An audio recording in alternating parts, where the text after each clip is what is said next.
listening to the Questionnaire. Say that again. You're listening to the Questionnaire. I've just started. Right here, for your ears, for your eyes. The Questionnaire. Get your comic on. Poke it out, poke it out, poke it out, poke it out. This coffee is terrible. I don't drink coffee. Yeah, but this is the Questionnaire. And, we got Scotty, our new mascot, right there. He's chilling. Ever since we got him, he's been on every episode, right? I love it, right? I am the Unknown Factor, a.k.a. the Wade Wilson of hip-hop. That was Scotty. He just bounced off. But to the man that got my cat to bite my face, Scott Wojcik, dude, I'm going to,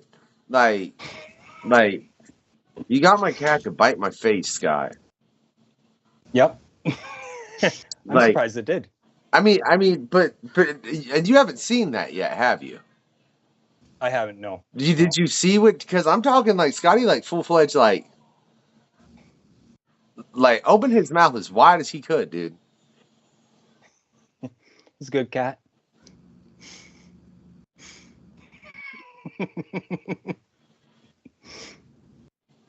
Well, you look pretty now.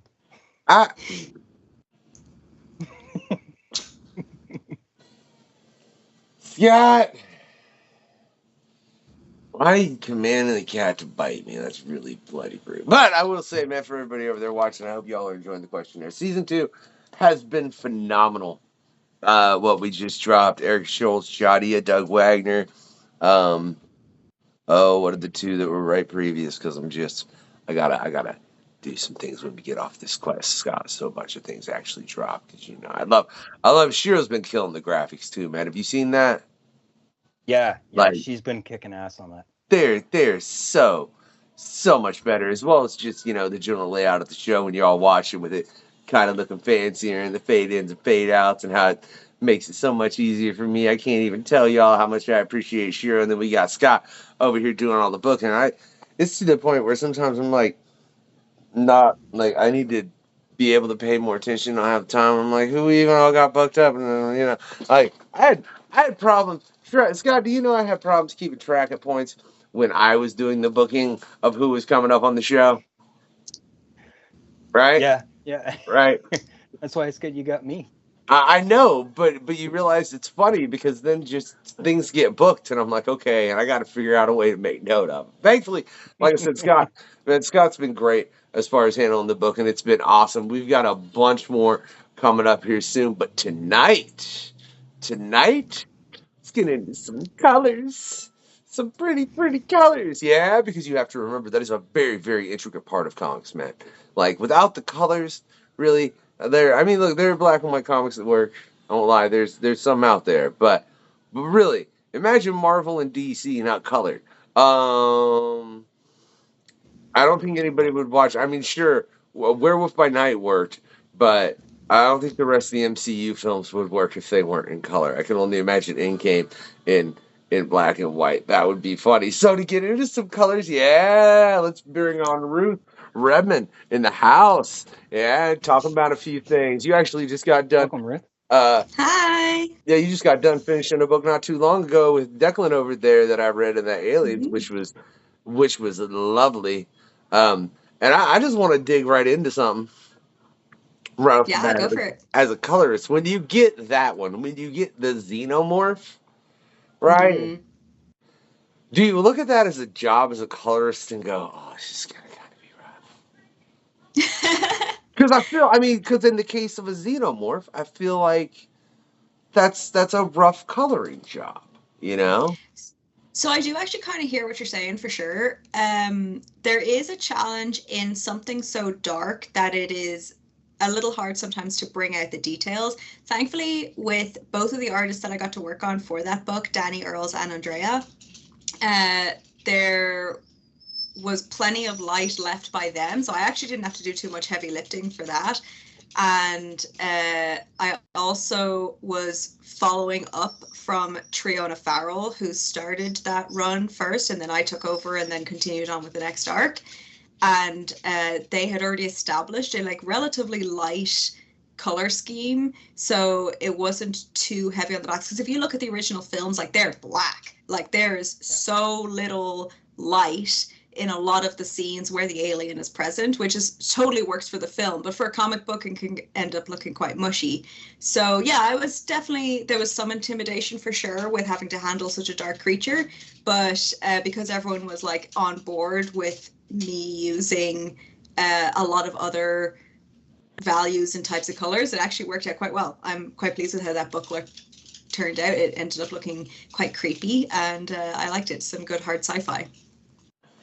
Is there a lot of collaboration between you and the artist and the writer? Like, does the writer actually give you here's the theme, here's the mood of the page type thing on there? Honestly, it genuinely depends from person to person. Like, some artists or writers are very hands-on, and some will just like let go and they're just like, I trust you completely.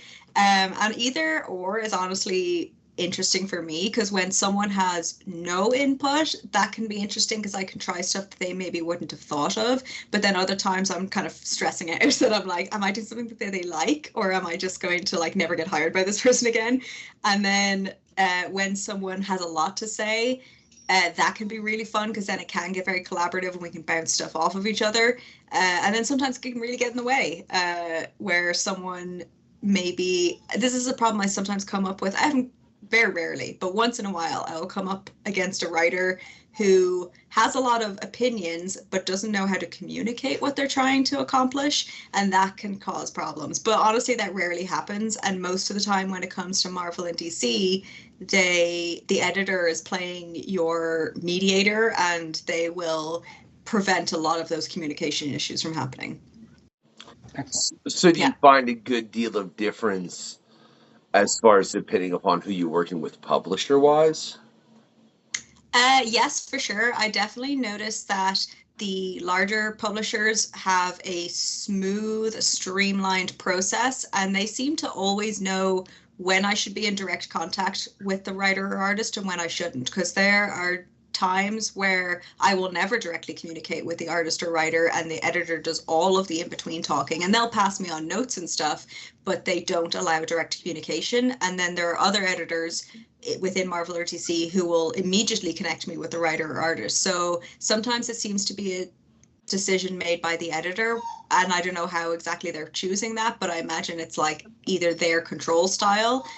Control sounds bad, like they're trying to control the process, but whether it's their communication style or not, as to whether we get to directly communicate, or maybe they know that the writer or the artist is like a little bit messy with communicating and it's just easier to leave them out or something. And then sometimes the smaller publishers, we're all immediately thrown in together at once, and that can kind of either cause great creative bursts of energy, or it can cause a lot of confusion and a lot of talking voices, and then things can get slowed down or get messy, and then it gets back and forthy. So yeah, there's definitely a wide variety of communication styles, but mostly the big publishers have very streamlined, like A to B to C communications, which is very good for getting stuff done quickly, which we have to do. Do you think there's something that, looking at how Marvel and DC do it, do you think there's things that the smaller companies need to take away, or do you think the smaller companies, it's more done out of a necessity because they don't have, the editors and assistant editors? Yeah, they don't have that level of everything. Yeah.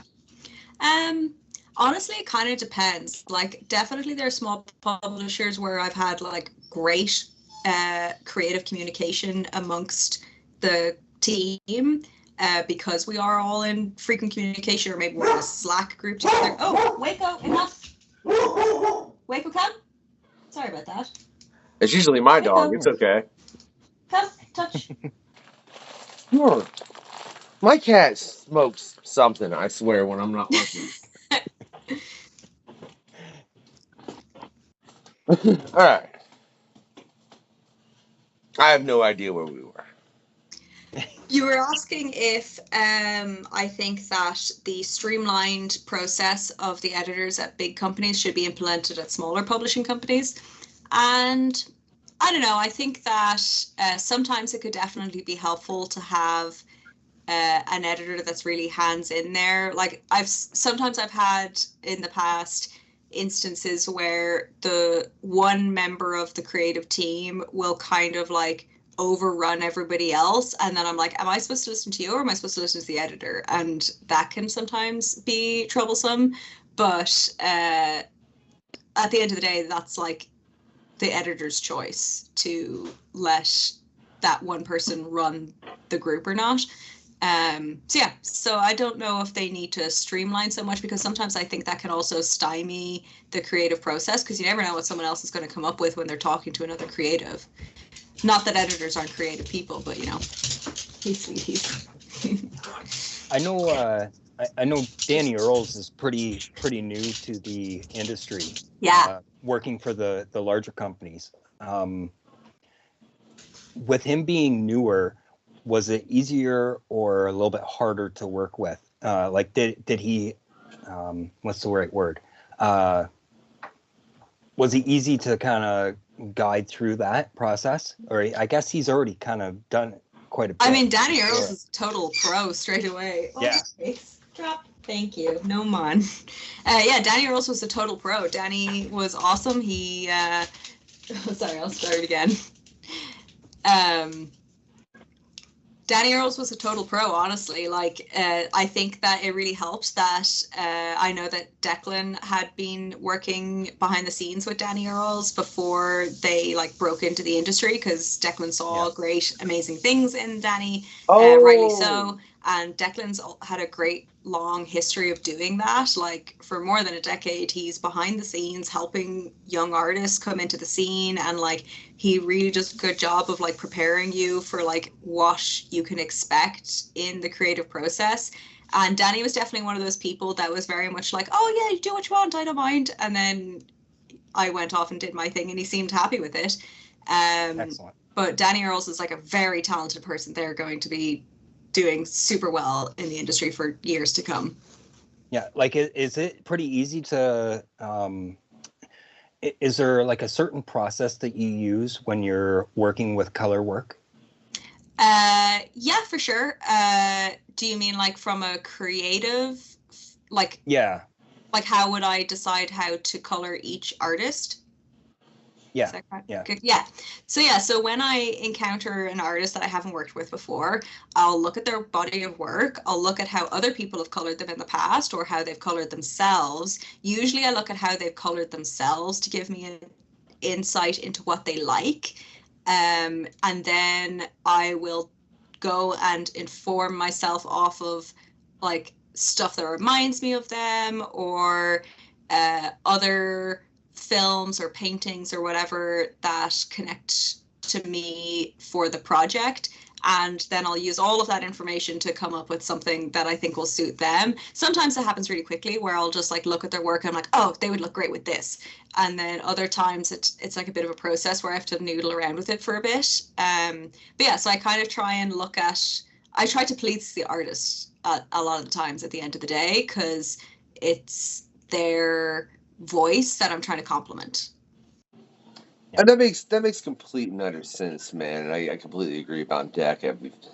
Really, I think if there's someone in the industry to learn from, as far as I think that would be a heck of an individual to learn from, as far as what he does, both art-wise and writing, man. Because I mean, Old Dog, like, I love what he did with Old Dog, man. I still can't imagine doing that on a comic, as far as every particular step. But I'm curious, as just the colors, what do you think is something, as a colorist, that another artist wouldn't think about, that you handle on a really frequent basis? Mm-hmm. I think sometimes artists don't necessarily think about how much the colors can or should or shouldn't influence their inks. I think oftentimes they're looking at it as like a black and white image. Say, for example, someone like Danny Earls, who uses a lot of, or Declan, who use a lot of ink wash. I think that they're not necessarily thinking about what that might look like completely colored sometimes. And that can be surprising to them. But I think that they like it a lot of the time when you color their inks in. Remind me again of how you phrased the question. What do you think? Like something that an artist wouldn't think of that you have to deal with frequently as a colorist? Which I think you were Yeah, I answering think that, as far yeah, as I'm as kind of far as circling in that. around Yeah, more no, right now. Yeah, I think sometimes when artists think too much about making the inks be the complete image, that can sometimes get in the way of the colors. Like when someone's like overusing tones or shadows, or like filling in blacks unnecessarily sometimes.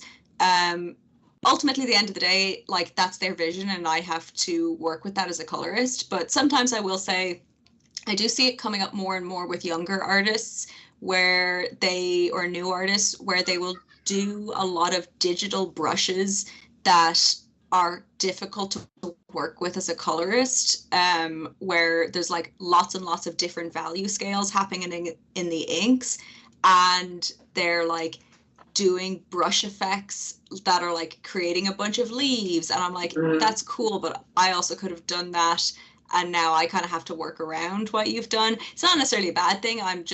It's something I've been noticing that I'm having to learn how to adapt to work with, because I think a lot of more old school artists do like closed lines and like not putting so much texturing and busy stuff into their inks.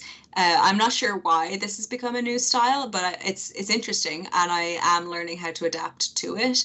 But it's definitely a new thing, and it's a learning process, and I like it. So, and that's interesting because you're referring to like the brushes they use on digital where you can make a pile of leaves, or I don't know what all these brushes, and I think there's one that's like feet print or like mud. I mean, there's all. I can Yeah, assume there's all kinds. there's a lot of them. Yeah. That's interesting how technology has affected that then, because I mean that's exactly what it is. It's just Yeah, the advancement of technology and then being able to have that brush. Um, totally. do you feel like overall that negatively or is it as affects the work, because there is, I feel like within that you're you're losing a piece of the human creativity within the process of the step, obviously, within doing that. Yeah, sometimes. I think that there's definitely a balance to be struck with it. I mean, like, obviously it's uh the artist's perspective, and that's totally valid. Um, I do think that sometimes it can look kind of messy and busy when you do a whole bunch of digital brush effects and stuff. Sometimes it's cool, sometimes it's like, okay, well now we have to figure out in the colors where the focal point is and things. But that's okay. That's like my job as a colorist. But yeah, I think that the benefit of the digital brushes is that people can get more work done faster, but I don't know if that's necessarily the direction that we need to go in comics. But it certainly is beneficial to the mainstream publishers, so I could see it continuing to be valued.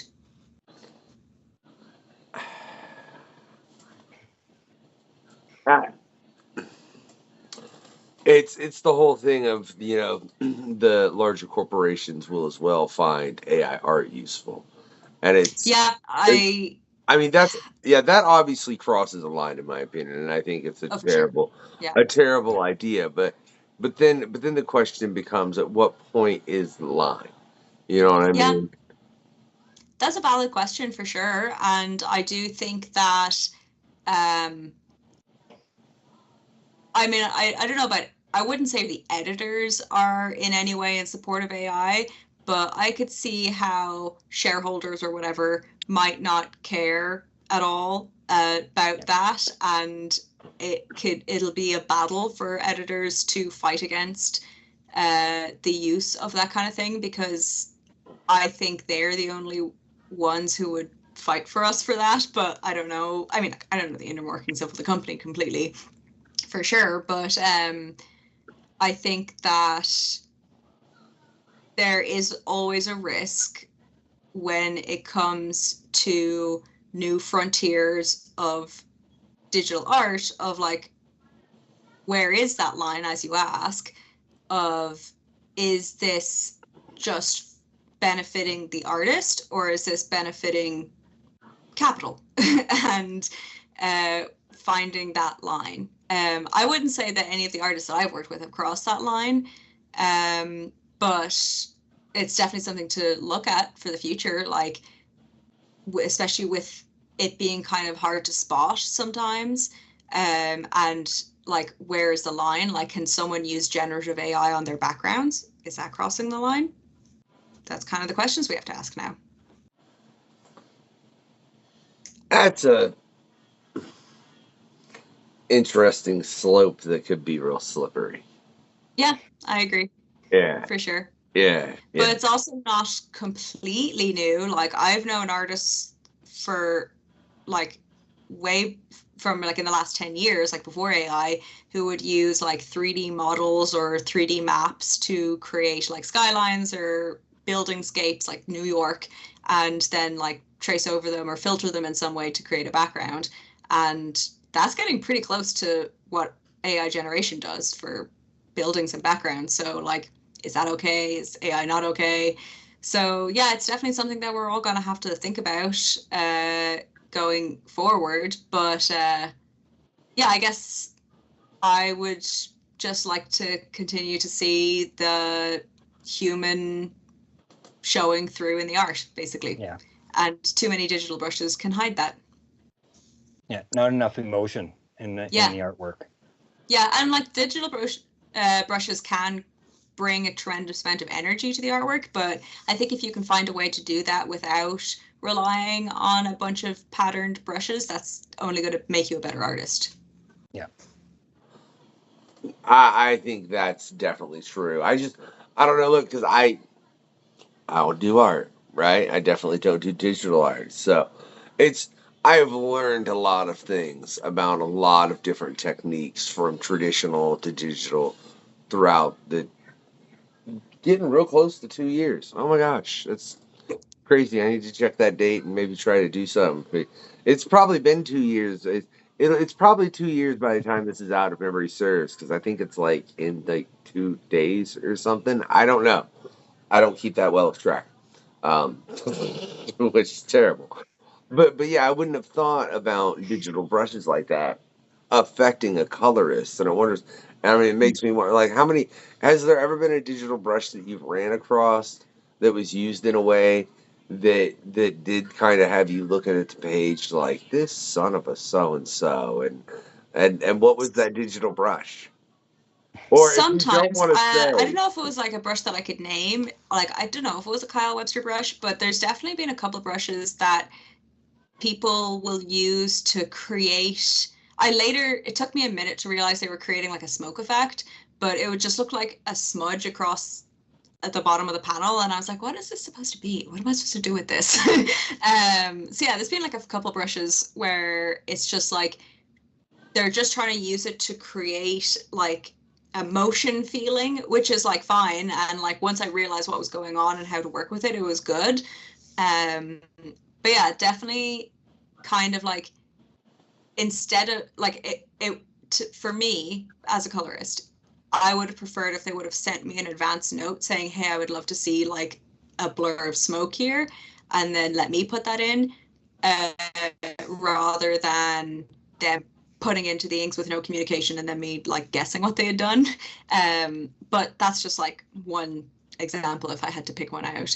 But yeah, there's not like too many recurring brushes. Like I'll notice the same kind of brushes being used by a specific artist, but I don't notice specific brushes being repeatedly used by multiple artists, if that makes sense. Because I do think a lot of these people are making their own brushes. oh yeah, no, I know. Like, Yeah. look, we had Richard Pace, right? And we had a crew of them, they were artists, and they were all like actively making art, drawing, and everything. And he busted out a stamp, and I was like, "What is going on here?" Like, 'cause Yeah. Richard only draws traditionally, and he busts out this stamp, and my brain goes, "What? What do you? What do you? We could do What with do you? that. Yeah, what do you? What do you? It's a stamp. What do you?" And they were stamps that he had custom made. That's cool. That were textured. You know what I Yeah. mean? That he literally ordered from a company, and I was like, "Oh, you know. And after seeing that when it was all dry and the texture that it made, and that was crazy. But yeah, I would have never expected like a professional artist like that to be like, here's my stamp. Yeah. Yeah, and that's a great example of how like pattern brushes or stamps in this case have been used in the past. We're just seeing like a proliferation of them now, which makes sense because it's so easy to make them digitally instead of ordering one from Germany or whatever that guy did. I think I think he said there was a place locally to him Oh, that's that good. actually made it. So yeah, he actually did get that local. I'm pretty sure I'm remembering that right, Ruth. I don't know. I might not be absolutely positive. I just send Rich messages. I ain't gonna bug him about all that. If y'all want to know, like I said, it's the quest at the Pancom where he went and drew Frankenstein. Which, yeah, it's just. Then there were some other crazy things. I think Shira was like, I can't remember who was all on that. Everything's, you know, you ever get to the point where it starts to blur together? Like, have you ever not been able to remember who you worked on what project with? I'm curious. Yes, definitely. I have a terrible memory, honestly, Okay. but like it's not just located in comics. I just have a bad memory for stuff. I don't know what it is. Maybe it's ADHD or something, but like even my husband and I, we love watching movies, but I often will not remember the movie afterwards. And then I'll be like, oh, I'd love to see First Strike. And Taylor's like, we already saw that like 3 months ago. Why don't you remember this? And then we used to have a joke about the 40-minute mark, that if I've seen a movie before, I'll probably remember around the 40-minute mark when we're watching it again. So yes, I forget names all the time and I really feel guilty about it, but it's just part of who I am. I completely relate, but it's funny. The one thing that for some reason, like, if I watch a movie or read a book or read a comic or something like that, like that will get wedged in my brain. I could probably give you the stories to like 6 or 7 different comics that I'm actively reading on a monthly basis right now. Like those wedge in my head, but I can't tell you who's coming up later this week. Yeah, for sure. It's funny how memory can work like that for sure. And yeah, there are other things that I can remember really great. I have a great visual memory. If I've seen a piece of art or media, I'll remember it later. If it was a still image, but apparently movies don't count. Okay, that's what I was like. Well, why does it take you 40 moving. minutes then? Like, shouldn't we at least get it in the first 15, Ruth? I know, it's bad. Like, properly, like 40 minutes to an hour, and I'll be like, oh yeah, I have seen Beetlejuice before. Like, it's bad. It might be a Ruth thing, and this is a shout out to my mom, because she also doesn't remember any movie. She could watch the movie yesterday and won't remember today. That is good to know. I'm glad I'm not the only one with this horrible affliction. It's not great, but that is good to know I'm not the only one. That's funny. Do you remember comics after you read them? I remember how they make me feel. I don't always remember exactly what happened, but I'll remember how they made me feel, and I think that's important. Yeah. Very much. Very, very much so. I think it's important. I think if you look at your body of work, you've worked on quite a few different things as far as the different properties. You have a dream, like, ooh, I really want to color this. You know, whether it's a character, a property out there, like, is there something you just really want to put color to as a creator? You know? I've definitely been super fortunate in my career that I have gotten to work on so many different things, and like, I don't want for much anymore, but I guess if I had to pick, I would actually, it'd be super cool if there was like a big run of like Adventure Time that I could get onto. That would be fun. I love like really out there, colorful stuff, and like anything sci-fi. I love coloring space, so I guess like a big run on Guardians of the Galaxy or something would be super cool. I'm amazed you don't want Rick and Morty then, to be real honest. Rick and Morty would be cool too, for sure, but I'd have to color a lot of poop, probably. Yeah, you probably would. Is that a running gag in the comic? There's just poop every issue or something? I don't know. It just seems like the humor. I mean, It's totally something they would do. poop and you'd be coloring poop and Now, pickles. now I want to write it. yeah. Oh, that'd be good. It'd be so good. This is the 12-issue series of Rick and Morty. Nothing but poop. Rick Yeah. instead of That's pickle what Rick, it's called. and instead of pickle Rick, Yeah, it's, pickle, it's yes. poop Rick. Oh my god, you could do poop Rick. Yeah. Send Rick in, like Poop Rick in with Mr. Poopy Butthole into Mr. Poopy Butthole's world. Yeah. There you go. With Mr. That's Hanky. That's the AU everyone wants to see, Mr. Poopy Butthole Land. I mean, with Mr. Hanky, the Christmas. Oh yeah. Oh, that'll be the crossover, the franchise crossover. If South Park you- and Rick and Morty. oh, dude, if you could get that to where the rights and you could get it done, oh, that would sell. Yeah. Like, Well, who owns the rights to Rick and Morty? Is Adult Swim? I I think- could see. Well, now Fox is dead, but Fox might have worked. Who has? Oh, is it Paramount that has I'm South Park pretty now? sure when it comes to I'm the not sure now. rights of South Park, like the actual who owns the rights, I'm pretty sure it's Matt Stone and Trey Parker. I'm pretty sure Oh, they that's sold they sold the rights to stream it, but I'm pretty sure when it and I might now you got me like now I have to Google that. Now you gotta know. Now you gotta Google it. Like, Who's got to build a pitch for Trey and Matt? Yeah. Yeah, I wonder. Has South Park ever done a comic book? I don't know that they have. I don't know if they have. No.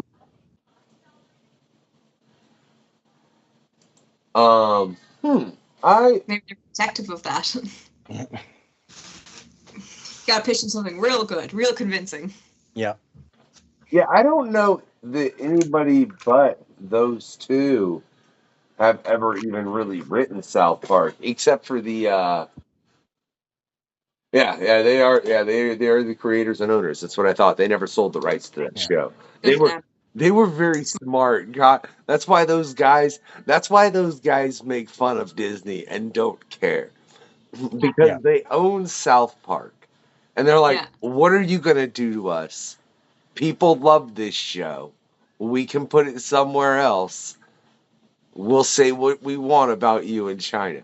And that's literally, because they own it. Like, literally, what do you... And Yeah, I'm- I mean, that is the way to maintain the most perfect freedom of speech, is to just own your own speech.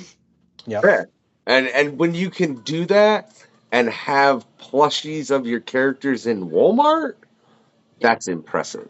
And that's what there's they've done. smart lads, for Yeah. sure. Yeah, they literally, and I don't think, like I said, I don't think anybody else has ever written that except those two, except for the one that was written by ChatGPT in part, where they only did it though because the whole episode was about this is a terrible thing. Let us Yeah. explain to you why, and we're gonna use it to explain to you why, kind of thing. So it was really well put together. And I think that's the Appreciate funny thing. When you look at AI, I think people think about it, like there are artists that are worried about it just at an art perspective. But look, I'm telling you right now, it's going to affect the entertainment industry. There is no part of the There entertainment is. industry that I do not see AI affecting. And it already has. And I'll tell you more than anything how it already has is how many people are making little clips for TikTok that are, oh, hey, listen to this song about, cute kittens, you know what I mean? And it's like it was done by Black Sabbath, Yeah. It's a song about cute kittens by Ozzy, man. Listen to it. Yeah, no, it's not. Yeah. It was generated by AI. You literally, no one put any work into it. And so it's already affecting our entertainment. Yeah. Well, for me, I don't want to talk about AI all night, but my main thing, or the main issue with AI, is not so much the effort or lack of effort or whatever that's put into creating each individual piece. It's just that the AI had to be trained stealing other people's content. And that to me is the crux of the issue. It's not so much that oh, this is too easy. And it's not, we're not trying to gatekeep creativity, in my opinion. Right. It's just that the AI was built on the backs of other people's labor, and that is the worst. Yeah. Theft Well- of labor is the most evil thing you can do. I think the main point is that, and then let's get completely off AI. I agree, and the fact that when you're looking at somebody else's art or story or anything like that, you're trying to get how they felt when they were creating that, and if it's created by something that doesn't have feelings, you're never going to get that. And in that, I think we lose sure. a lot of our common connection Yeah. with human beings. Yeah. That's why, you know, stories written by people and art created by people will always have far more value for us socially, but it Yeah, doesn't I economically. agree. I and think that's the a really problem. good way to put it, to like look at it from the social aspect, because otherwise it's just content slop that we're just being fed to keep us satiated, which is not a nice way to be. Scott, change the subject. No, I was just curious. So, as a colorist, is there something that kind of stands out? I try to ask a lot of questions that are based around people that are just coming into the industry, because I'm still relatively new for myself. Is there, as a colorist, is there certain things that really stand out for you that is like a must for a writer, for an artist, that they need to tell you? That they need to tell me to pitch a project to me, or that they need to have in their portfolio? Yeah, like make sure that it's in their body yeah. of work. Yeah.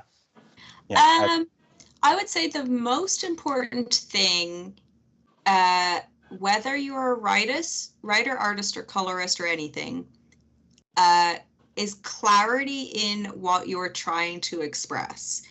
I think that it's very important as a writer to have something to say that is more than a cool action, like a real true statement from yourself that you are trying to express in a story. I think is really important, because like I feel like, just to talk about writing first, that when I'm reading a comic, I can usually tell when someone has an actual perspective on the world that they're showing to me, and when they're just like, oh, just wouldn't it be cool if this happened? And for me, that's what I'm looking for in a story, is like an actual voice and an actual point. But there's a place in the world, obviously, for schlocky, just like, it'd be funny if the zombie bit his head off or whatever. But I think having a clear voice in what you're trying to say as a writer is really important. As an artist, I think just expressing as a comic artist, expressing the story in a powerful, clear way is important. Like knowing when to go all in on a panel and like make it super detailed, and when to pull back. That can be something to keep in mind. And also, I think if you're trying to break the industry, definitely in your portfolio, it's good to show as much variety as you can in terms of your skill set. So like action scenes and emotional scenes, etc. And as a colorist, I think that if you're trying to break into the industry,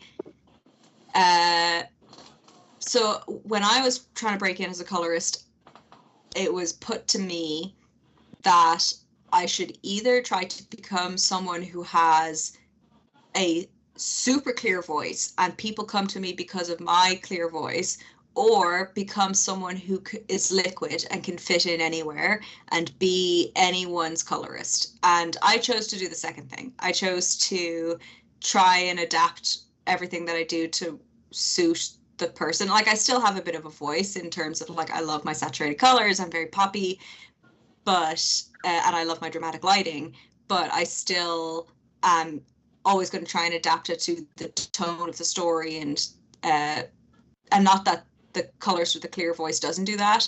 But yeah, I think those are kind of the two main options as a colorist, is either having a very distinct style that you're going to apply to everybody, or be very liquid. And yeah, that should probably be reflected in your portfolio. I hope that kind of answers your question. Yeah, absolutely. No, and you even Yeah. answered a question I was going to ask before I asked it, but that's fine. I formulated another. So I'm curious. Did I really then just lose it in saying that I had one? My cat distracted me. That's all I'm going to say. That's very cute, cat. I totally get it. I mean, it is a pretty cute cat. I gotta say, you know what I mean? Yeah. He's very, very, very distracting. Do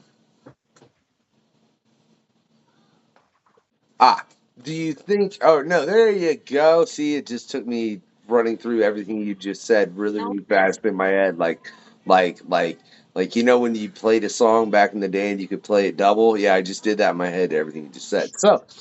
I'm curious, have you ever gotten anything, or is there anything that, like, a particular type of story or even something that you've seen that you've looked at and been like, I don't want to color that?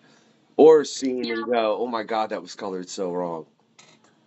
Oh yeah, for sure. Definitely there's times where I've looked at a book that I didn't color, for example, and I'd be like, oh, why'd you do that? But that's just like my own personal taste. And definitely there's sometimes I'll like look at pages that I'm about to color and I'm like, oh. I haven't done one in years because of this, but I used to hate Western stories where they were set in like saloons or deserts because everything would be beige or brown or yellow. And it was just not my vibe, especially if it was all wooden scenes, like all wooden saloons. Oh, I was like always not looking forward to that. But that was also my shortcomings at the time as a like burgeoning colorist. I think I could probably do a better job with it now, but definitely that was like something I didn't like doing back then. And I also have a love-hate relationship with cityscapes. I like understand that they're a super important part of the Marvel and DC universes, like having your metropolitan areas and your New York City and stuff. But it took me a while to like get on board with coloring skyscrapers like repeatedly. So yeah, sometimes certain kinds of backgrounds could be painful. But other than that, there's very few things that I don't find joy in when it comes to coloring, because that's kind of what you got to do to make a career out of it.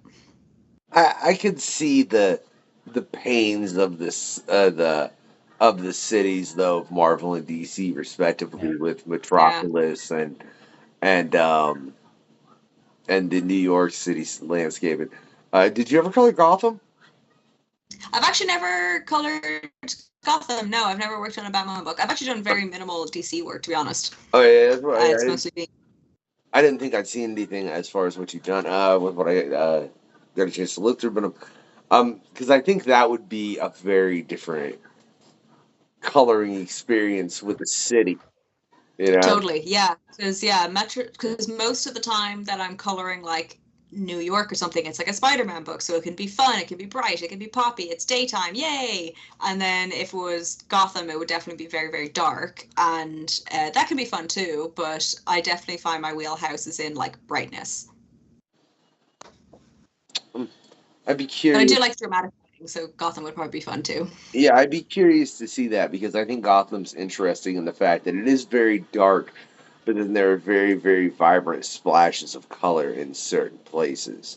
You know. Yeah, depending on what's happening in the book, for sure. I think that would be how you would do how most people would want to do a Gotham scene, is having like mostly darkness and then a spotlight of some good, cool, dramatic secondary light source or something. I see. But you don't like dark and you don't like cityscape. I can only imagine sitting and like letting me fill in these windows one at a time on a skyscraper. It can get a lot, especially because with my coloring process, I like to do my flats first and then color on top of those. Like not everyone does it that way, but it's a pretty common technique where you put in hard edge shapes underneath the inks and then grab onto them with the magic wand tool and then color on top. Basically, it makes it very easy to go back and make changes if something comes up in the notes process. But definitely it's very painful when there's like 600 windows down the side of a building and you're like, okay, square, square, square, square. And then going back in and coloring them it's a chore, but it often ends up looking cool. So there's that. That hurt Have you my always brain. go ahead, Jay? No, just go ahead, Scott. She hurt my No, brain. I was gonna say, have you always done digital color work, or have you actually worked in some traditional as well? So I only ever worked in traditional comic book coloring when I was working on my own comic books before I got into being a colorist professionally. Since I've become a professional colorist, I've only ever done digital work. But I know there are absolutely, of course, still people who do traditional work, but it doesn't come up often in mainstream comics. Yeah, no, I do think like that is one you do typically hear it doing digital, and I think digital, especially when you get to the point where you're doing mainstream for everything I've heard. I mean, we just had Zach Howard on, and like he was opinionated about things. Zach was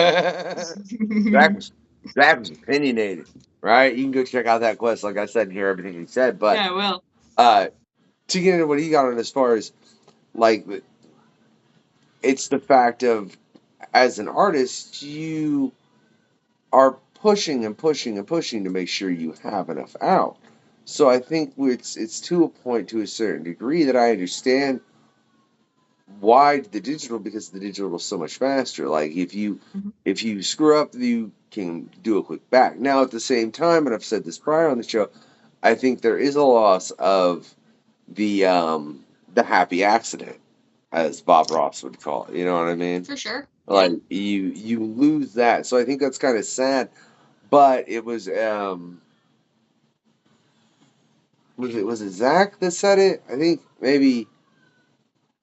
But when you're working for Marvel or DC, you're doing corporate art. Yeah. You know, that's what it is. When you're at that level, Totally. it is. I'm pretty sure that was Zach that said that. It might have been the Quest before, which I'm about 99% sure it was Zach. Like I said, a lot of conversations over here.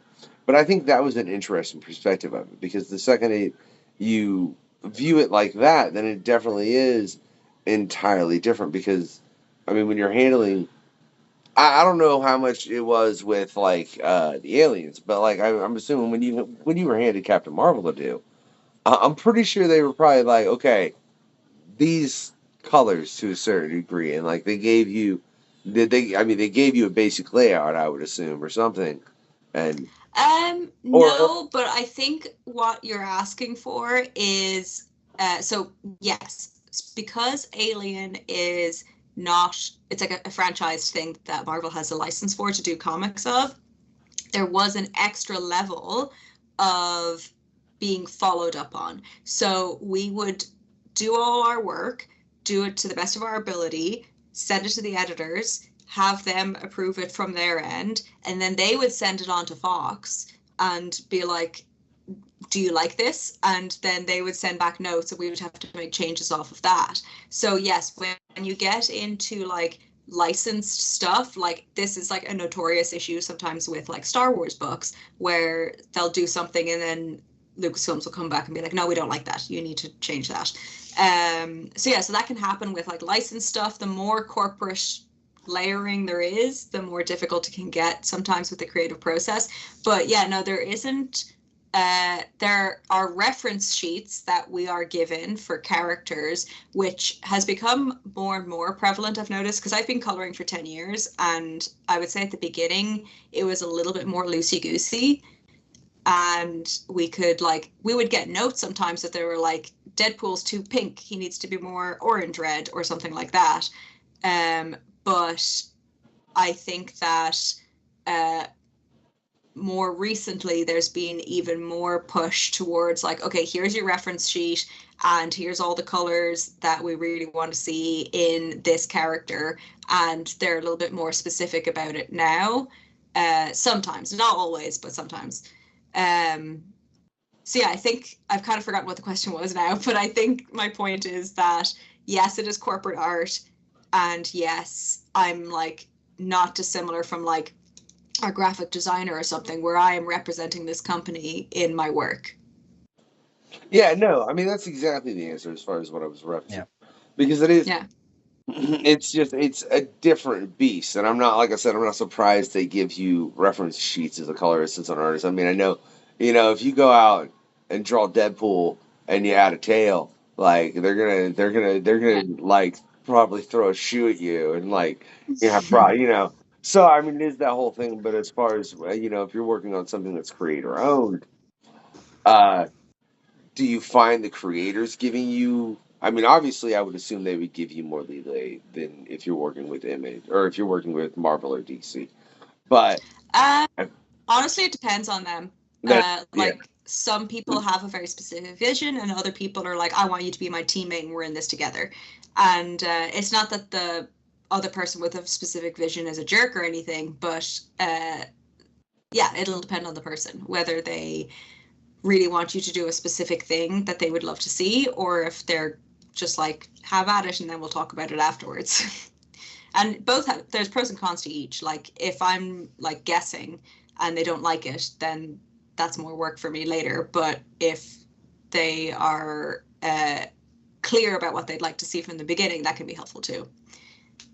Like there was one book that I worked on where the writer very specifically did not want to see me use the color green or orange, but neglected to tell me that until after I had done like a bunch of pages, and that was okay. We still had lots more to do. It was like a long book. So I was like, okay, good to know. You probably could have mentioned that like at the beginning, but yeah, all right. No green or orange. You got it, mate. No green or orange. They just hated those colors. And they had a very specific vision. They wanted the book to like be look a very specific way. And it did end up looking a very specific way, and I love how it turned out. Like it looked great. It was a good choice. But yeah, it was just funny that they hadn't mentioned it first. Please don't use green or orange. But you won't tell us what book this was? I guess I'm not talking bad about them. It was just a funny little choice that they made. But it was Constantine Distorted Illusions, Cami Garcia. Yeah, she's definitely one of those people that I like, in that she has a specific voice and she is trying to say something in particular. And in this case, it was no green or orange. No, she wanted the book to look a certain way, and it ended up looking fantastic. Yeah, she just That's cool. Wanted it to be like cool and purple and grays and blues and pinks. Hey, Pink was the warmest I was allowed to go. Constantine, what? What was that? Constantine. Constantine Distorted Illusions. It's from DC's young adult imprint. Oh, okay. Yeah. Oh, so that's like for what, teens? Yeah, she also did a really cool Beast Boy book with somebody else and a Raven book. Constantine was the third one she did. She might have done another one actually as well, but I've forgotten what it is now. But yeah, Cami Garcia, very talented writer. Okay. My boy's only 5. I'm trying to work into it. I think so. That's probably a little bit much, isn't it? There's no cussing, if I remember correctly. There is a smoke demon, but depends how easily spooked your child is, I suppose. No, I ain't worried about that. I just mean like the actual complexity of the book. Oh yeah, no, it's not too complex. It's like relatively straightforward plot-wise, and they're not talking about like super complicated stuff, just like about finding yourself and, being John Constantine.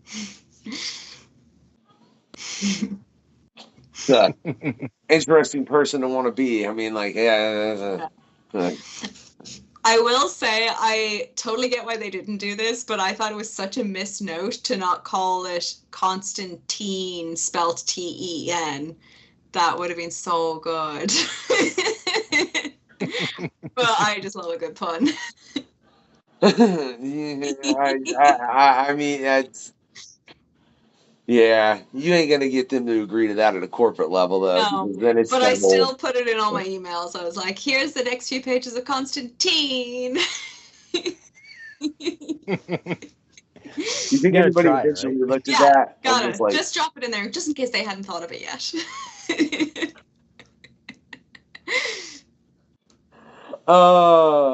what's the biggest thing? Like, have you ever looked at a page and been like, I need to tell them about this, and it been a real positive conversation, and everything, because I'm sure there've been, back and forth that's going to happen in any piece of art as far as when you're trying to figure out just a back and forth discussion. But has there been a moment where you've looked at a piece and it's like you had a moment of clarity with it, and you went and talked to the artist, and they were like, "Holy crap, you're right." I can't think of an example of that specifically, but because we were just talking about Constantine, I can think of there was a person in the background of one of the panels that I was like, oh, that looks like a musician that I have heard of. And I went and asked them, and the editor was like, for legal reasons, I can't tell you whether or not that is that person.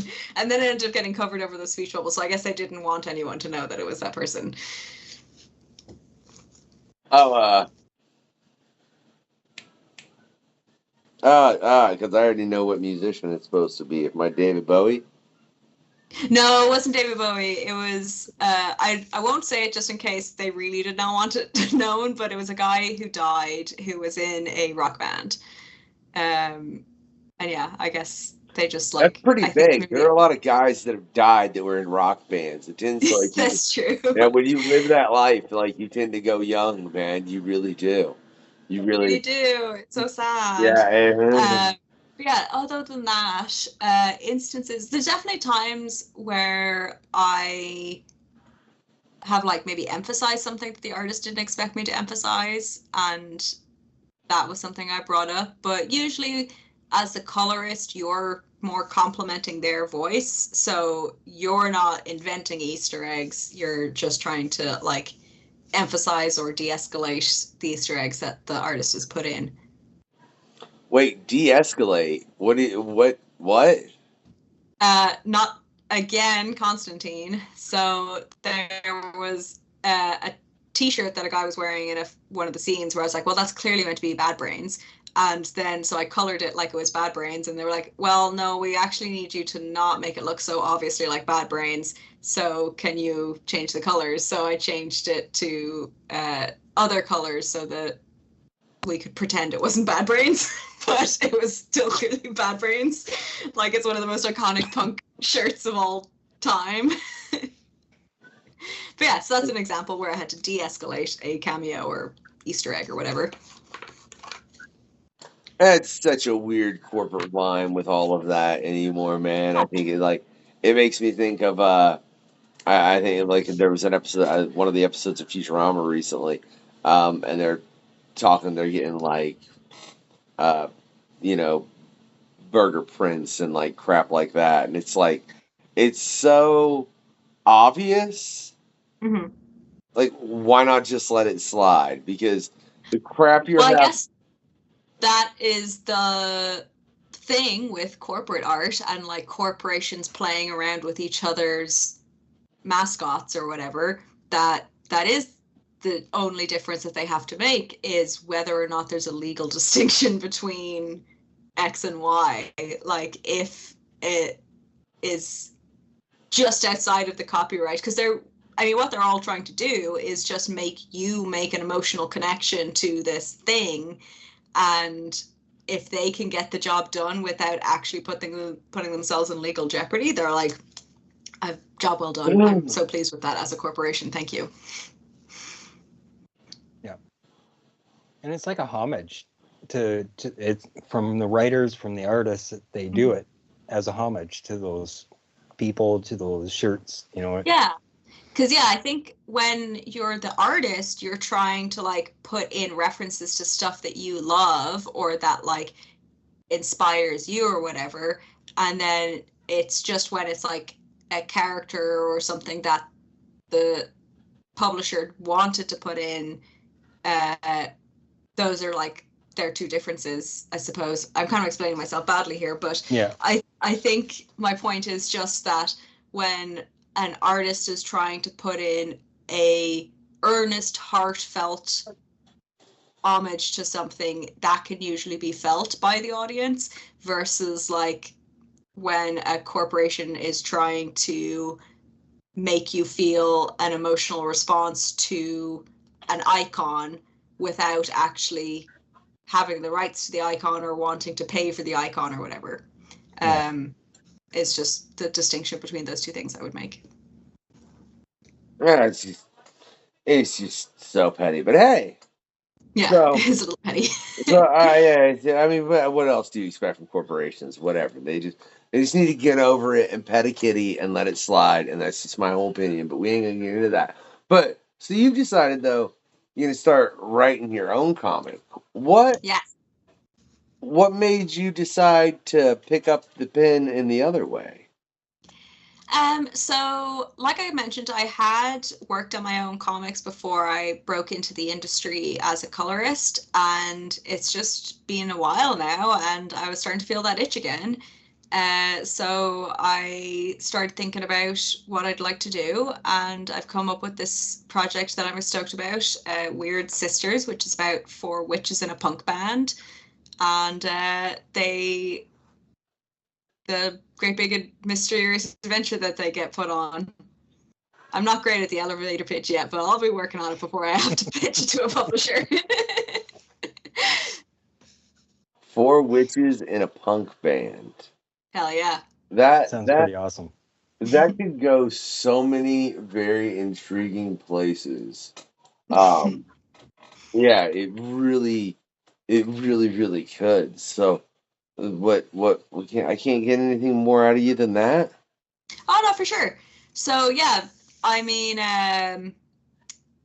like I was talking about earlier, I wanted to say something with my comic as well, and the adventure that these girls go on is they know who they are, but they are exploring the world as it changes, because these are witches that have lived a long time, and they're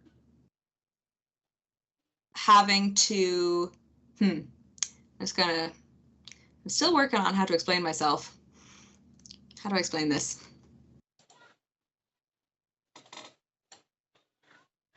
So yeah, so the 4 witches, they're in a punk band trying to live a low-key kind of life.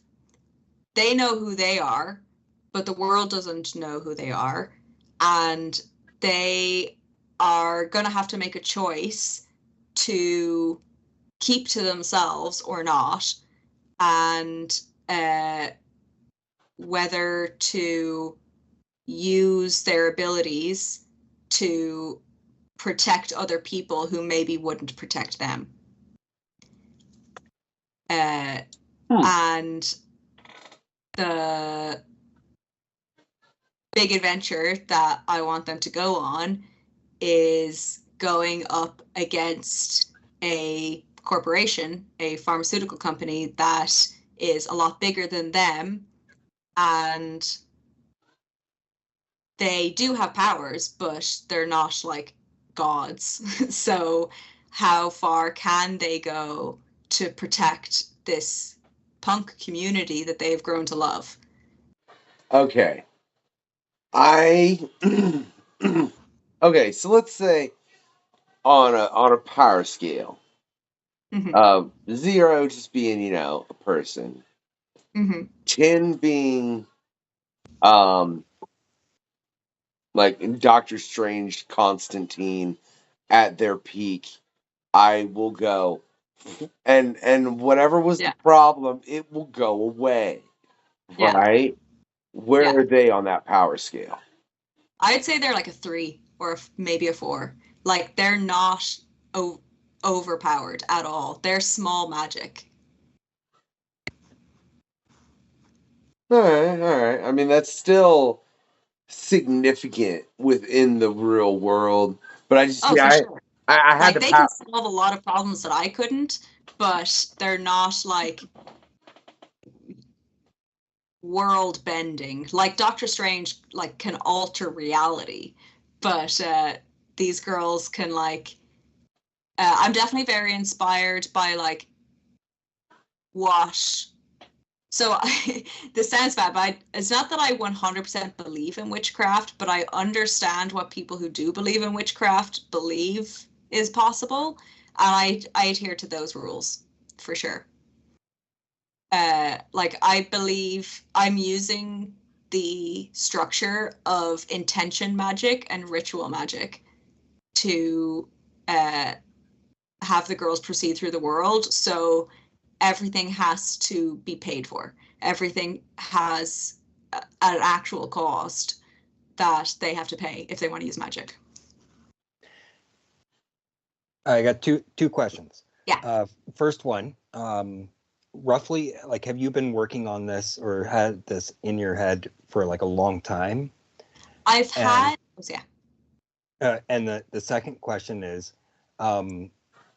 as you've been working on it for these 4 witches, have you actually gone out and talked to certain people that have dabbled in witchcraft and that?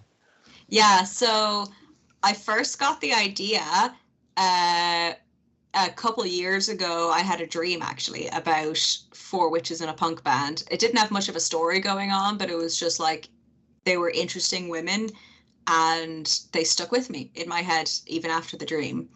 I actually remember I had the dream when I was camping, and that night there was like a crazy lightning storm, and I was a little worried that lightning might hit the tent, but I was fine and I slept anyway, and I had this interesting dream. And so yeah, so they stayed around in my head, and I just kind of had them there hanging around. And then I started to have the itch to make, like about a year ago, I started to have the itch to make a comic, and then I started to remember my girls, and they started to become fully fleshed people in my mind as I thought about it. And then I was like, okay, well, I really need to actually think about witchcraft if I want to do this, because I don't want to like make a half-assed showing of witchcraft or be too vague about it. So I started reading books, I started listening to podcasts, I started watching videos of people talking about their craft. There's a local occult shop where I go and I talk to the local witch, and she's very interesting. And yeah, so I really dove into learning what the people who actively practice what they believe to be witchcraft, what that was about. And that was how I came to the understanding that I have of intention magic and rituals. Very cool. Which is cool. They're lovely people. That makes this so much more intriguing of a story, based on the fact of just knowing that you did all that. I may or may not have a fairly good knowledge, whatever. We won't get into all of that. We're not gonna get into all that. We're just gonna. I mean, it's a whole other podcast. Yeah, talking about the occult and witchery. It really is. If you want to get into all that, that's a whole other thing. It's another thing, and I don't know if we'll ever bloody well be gotten into. That's just neither here nor there, right? But I appreciate the fact that you really studied and looked at these things, because there is a lot out there in the world about all of these practices, which it's a whole totally. And again, we won't get into all that, but I think it's awesome you actually put in the footwork to check that, because were there any books specifically that stuck out to you? I mean, because even like I'm pretty sure like did you look at the Necronomicon? Look, and I know technically that's a fictional book from Evil Dead. No, it's not a No. Well, it is a fictional book from Evil Dead, but it's a fictional book within the books from oh, help me, Cthulhu. Who made Cthulhu? Oh, Lovecraft. H.P. Lovecraft. Yeah, H.P. H.P. Lovecraft. Yeah. H.P. Love, because the Necronomicon is actually a book within that's a book within his Yeah. books as well. So it's a Totally. fictional book that's also used in Evil Dead. And then a lot of people decided that it was a real book and blah blah blah. And no, it's not. It's from a book or whatever though. Yeah. So were there any Yeah. books within studying this that really stuck out to you and you were like, So I was familiar with the Necronomicon. I have not read it recently though, or the book that it was in. But one book that really stood out to me was like an introduction to candle work for beginners, and that one was quite well written and like actually did a lot of the legwork for my understanding of where people were coming from with intention magic, because that's what a lot of candle work is intention magic. There's also like ritual aspects to it. But yeah, it was what was the specific title of the book? I think it was just like beginning your journey with candles or something like that. And there was also a crystals book that was quite interesting. That one was a little bit more like airy fairy and like quite vague kind of. And there was also a really nice one on intentions called I Don't Want to Be an Empath Anymore. And that one was really nice. So yeah, I was definitely drawn to the intention stuff. I thought that was fascinating. I don't want to be an empath anymore. Yeah. That's a real book. Yeah, it's a real book. I feel like I need that book in my life. Yeah, you should. It's quite good. It was quite resonating. And then also another book that I read that was not related at all to witchcraft, but really got me thinking about the kinds of like emotional energies that witches do often talk about is Your Dog is Your Mirror by John Behan. That one really stuck out to me as it was specifically talking about like dog training, but it was talking about emotional energy as like an actual force that could be moved between creatures across species, and was like just like an actual force. And I thought that was fascinating. That is interesting.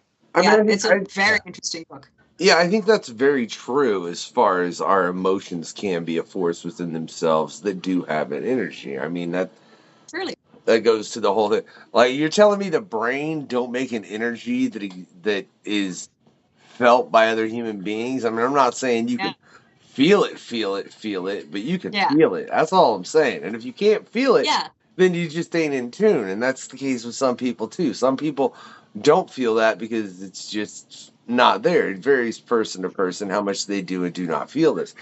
That's why I just, man, like when you getting this book out? What's your date? Where are you going? So my hope is to finish the first couple issues and then pitch it. And my dream would be to have it to start getting it out to print before the next CK Expo. But we'll see. That's the goal right now. That's in April. Next April. How many? What you said? You're starting issue 2 right now. So I'm doing the first issue as like a bumper issue. So I've already technically drawn the first issue, but I'm doing it as like a double, like 43-page long issue. So I'm already like well into the second issue. That's a deadline, Ruth. Yeah, I know. It's getting tight. We'll see how it goes. I might not make it to April, but that's my like in my head dream. But we'll see. But it's hard to fit it in around my like paid work. Wait, your dog acts in commercials? Yes. Yeah, he does. That's something we got into this year, and it's been so fun. Because someone pointed out to me, like, your dog has all these skills and tricks that you've trained. Why don't you make money doing it? And I was like, oh yeah, I could do that. So I started doing that this year, and it's been great. You got any commercials you can name he's coming up in? Yeah, there was one for a health insurance company, United Healthcare, Kleenex, and some like pet store ones, like Pet Value and stuff. That's a heck of a side hustle you got there. Yeah, it's a funny side hustle for sure. It's definitely an odd one. It's probably the funniest side hustle I have heard of any comic creator who's been on the show. Like, what do you do on the side? Oh, my dog's in commercials. What? Yeah, it's definitely an odd one for sure. It's out there, but it's a great use of a pet. Yeah, I agree. I mean, you better give him treats. Oh yeah, he gets so well paid on those gigs. He gets cheese and pork chop and liver bites. Like, he loves it. He thinks it's the best day ever when we do one. Well, dog can't complain. I hope all y'all out there can't either, right? It's been a pleasure, Ruth. Is there anything we missed, Scott? Or is there something nagging your brain you want to get to before I do? No, that was great. That was a good conversation. I feel like we covered a lot of stuff. Ruth, I didn't ask you. I was asking Scott. Don't you worry. Oh, I think that's good. All right. And Ruth, it has been a pleasure to have you on. It really has. It was a great discussion. I one hell of a quest in season 2, man. They've all been phenomenal. I hope you all have checked them all out, right? But before we wrap up, there's just a couple things we gotta do real quick, right? So what I want to let you know, right, is if you've enjoyed this quest with Ruth, and you just, man, like she's cool. What I want you to do is I want you to get a shapeshifter, a nice one, like, that's cool, right? Send it to her, right? Make sure it's a cool shapeshifter, though, right? Nice. Right? With just a bunch of puppies. Oh, yeah. Right? Nice. Some Indian food. Yeah. and just like a case or two of Twilight bars. Right? Oh, yeah. That's a good time. Right? Ruth will love it. And sorry, you just adopted a bunch more dogs. You too. Now, for some reason, if you haven't enjoyed this quest, again, I ask, why are you here? Why? I'm confused. But whatever. If you're hate watch, man. You're still watching. That's what's up, right? But if you just haven't enjoyed Ruth, what I want you to do is I want you to get a mean skinwalker. All right, just one that's not in a bad mood. Maybe poke him with a stick a couple times. Just get him proper PO'd, right? And then I want you to send him going Ruth's way, right? Right. But before you do that, I want you to just soak him, in some meat, some juice that's just had rotten meat just sit in it for like a week, right? And you just pour it all over this skinwalker. You send him, have him grab Ruth, tie him down, right? And what was my wait? Where was it? Oh, and and then you have them go to the basement in New York where Spider-Man lives, and you have her realize that was a terrible town to go to. You do not want to go to New York City in Marvel, Ruth. What is wrong with you? Dude, between Magneto ripping down bridges, you got Galactus might show up and just stomp something. I don't care how many superheroes are there. Your probability of getting smashed by a supervillain when he's starting his rampage before the hero gets there is way, way too high. I don't want to know what insurance costs in New York City in the Marvel Universe, right? You probably have to get a special add-on superhero insurance, and that's probably the one that costs you out the wazoo, and why no one can afford. It's not the rent in Marvel New York City is why can't afford to live there. The reason people can't afford to live in the Marvel New York City is because of the superhero insurance you have to buy to make sure your crap ain't just destroyed every week and you never get it, right? So, send her there. She said it was the one she wanted to go to. I'm gonna prove her wrong. Ruth. I'm Yeah, you're probably right on that. I'm gonna prove you wrong, Ruth. It's a I bad. just couldn't think of anything else that, like, they're all pretty scary. Like, comic book worlds are often fraught with danger. I think you might have noticed. I got one of the best answers here recently. I don't remember, it was just a couple episodes back, but Archie. Oh yeah, that's pleasant for Yeah. sure. And then I say Care Bears and My Little Ponies, pretty easy on you too, you know. That's true too. Yeah. I guess I didn't think of those as uniquely comic book worlds, but they are. That was where I first read My Little Pony, was in German comic books. Well, don't lie. You just wanted to show up and be like, I wonder if the Hulk will smash me, man. It's a high probability, you know. I mean, you'd be entertained constantly in New York of That's Marvel. True. Like, they'd be seeing so many fun things, but And you'd also have a high probability of death. Yeah, you better be athletic so you can get the hell out the way of them too. Like, Fair. yeah. That's what I train for. Jumping out of the way of aliens.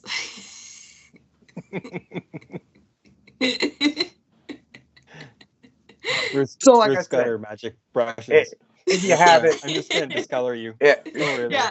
about I'll just paint myself in camo. You won't even see me. Yep, there you go. Okay, so apparently she's gonna try and camo herself to a wall in the Marvel universe, and exactly what's gonna happen is somebody's gonna get thrown through that wall because they're not gonna see you there, and then no superhero will save you because you camoed yourself so well to the wall they weren't even aware that a person was there when they threw Electro or whoever that general direction, and now you've just been electrocuted to death, Ruth. You are not doing yourself well here. Yeah. I think you just did a really good Deadpool scene. Yes. Where you're up against the wall and you're painted, and then Deadpool accidentally kills you, and he's like, that would absolutely be in Deadpool. I was kind of thinking like, oh, now we're getting into the boys' territory, but no, you're right. That's a Deadpool move for sure. I am the Wade Wilson of hip hop, and ladies and gentlemen, this has been the questionnaire, right? Like I said, check out all the links in the description. You can check out Ruth's work, right? Besides that, I just want you all to do 3 things. 1, always give it that thumbs up, or, you know, the equivalent, depending on where you're listening to. Follow us, all that good stuff. We got more coming. There's a bunch you can go look at, right? All kinds of stuff. 2, not 2. 2, always get your comic on. 3, have a good night, y'all. This has been the questionnaire. Where's the link? Thanks for checking out the questionnaire. In the link below, yes? I will drop it like it's hot. That's another party. It's cool, man. I love it. The questionnaire. That is all.